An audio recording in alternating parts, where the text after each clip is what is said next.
എന്തെടുക്കുക സുൽത്താന അവിടെ?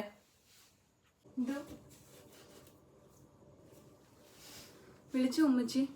ഏത് കണ്ട നേരം റൂമിൽ കയറി അങ്ങനെ ഇരുന്നോളൂ. കെട്ടിയെടുത്ത് അന്ന് തുടങ്ങിയതാ പഠിത്തം അത്ര പഠിത്തം. ജോലിയെല്ലാം കഴിഞ്ഞാണല്ലോ പഠിക്കാനിരുന്നത്. ഇപ്പൊ എന്താ ഉമ്മച്ചി, എന്തു പറ്റി? ഒരു പഠിത്തക്കാരി. ഞാൻ എന്തെടുത്തിട്ടാന്നോ? നിന്നെ പോലെ ഒരു രൂപം ഇങ്ങോട്ട് കെട്ടിയെടുത്തില്ലേ, അത് തന്നെ കാരണം. അവന് നാണക്കേടാണത്രേ, നാണക്കേട്. കാക്കാലത്തികളും മാറിപ്പോവും, കറുമ്പി. നിങ്ങൾ എന്നെ ആലോചിക്കാൻ വന്നപ്പോഴും ഞാൻ ഇങ്ങനെയൊക്കെ തന്നെ ആയിരുന്നില്ലേ? എനിക്ക് കുറവുകളൊക്കെ ഉണ്ടായിരുന്നു, അന്ന് നിങ്ങൾക്ക് അറിയാവുന്നതായിരുന്നില്ലേ? അന്ന് ഞാൻ ആ പിള്ളേരുടെ ബാപ്പാനോട് ഞാൻ പറഞ്ഞതാ ഇങ്ങനൊരു ബന്ധം നമുക്ക് വേണ്ടാന്ന്.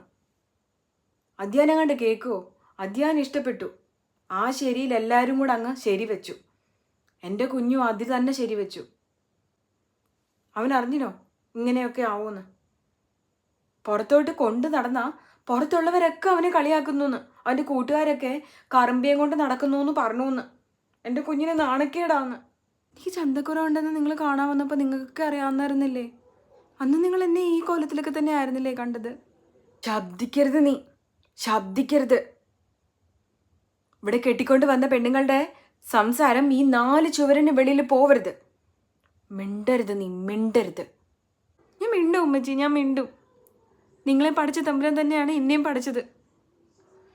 കുറവുകളോട് ജനിക്കുന്നത് ആരുടെയും തെറ്റുകൊണ്ടൊന്നുമല്ല.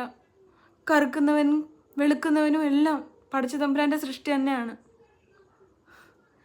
കൈയുള്ളവനും കാലില്ലാത്തവനും ഒക്കെയുണ്ട് ഈ ലോകത്ത്.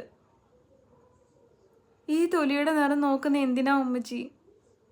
ഞാൻ നിങ്ങൾ പറയുന്നതൊക്കെ ഇവിടെ അനുസരിക്കുന്നില്ലേ? എല്ലാ ജോലിയും ചെയ്യുന്നില്ലേ? എല്ലാ ജോലിയും ചെയ്തതിന് ശേഷമല്ലേ ഞാൻ പഠിക്കാൻ പോകുന്നത് പോലും. എൻ്റെ ഉപ്പ നിങ്ങളോട് പറഞ്ഞ സമയത്തൊക്കെ പഠിക്കണമെന്നൊരു ആഗ്രഹം മാത്രമേ ഞാൻ നിങ്ങളോട് എല്ലാവരോടും പറഞ്ഞുള്ളൂ. ഒരാഗ്രഹങ്ങൾ ഞാൻ എൻ്റെ ഇക്കാനോട് പോലും പറഞ്ഞിട്ടില്ല. നിർത്തടി നിന്റെ നെക്കാരം പറിച്ചില്. അവന് എത്ര നല്ല ആലോചനകൾ വന്നതാ. എന്ത് നല്ല പഠിപ്പുള്ള പിള്ളേരുടെ ആലോചന വന്നതാ. അവരുടെ ബാപ്പ ശരിവെക്കാത്തത് കൊണ്ട് അതൊക്കെ തള്ളിപ്പോയത്. ബാപ്പ ശരിവെച്ചതാകട്ടെ ഇങ്ങനെ ഒരുത്തിയെ. പോട്ടെ, അന്ന് ഞാൻ പറഞ്ഞു അവളെ പോലെ ഒരുത്തിയെ കൊണ്ടുവരുന്നത് എൻ്റെ കുഞ്ഞിന് ശരിയാവുമെന്ന് തോന്നുന്നില്ല.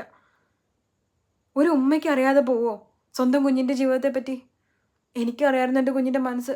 എൻ്റെ കുഞ്ഞിന് ഇത് ഉൾക്കൊള്ളാൻ പറ്റില്ല എന്ന്. ബാപ്പ ശരിവെച്ചപ്പോൾ അവനും ശരിവെച്ചു, ഞങ്ങളും ശരിവെച്ചു. പക്ഷെ നിന്നെപ്പോലെ ഒരുത്തി കെട്ടിയെടുത്ത് എൻ്റെ കുഞ്ഞിൻ്റെ ജീവിതം തകർത്തില്ലേ? അവൻ്റെ മനസ്സമാധാനം തകർത്തില്ലേ?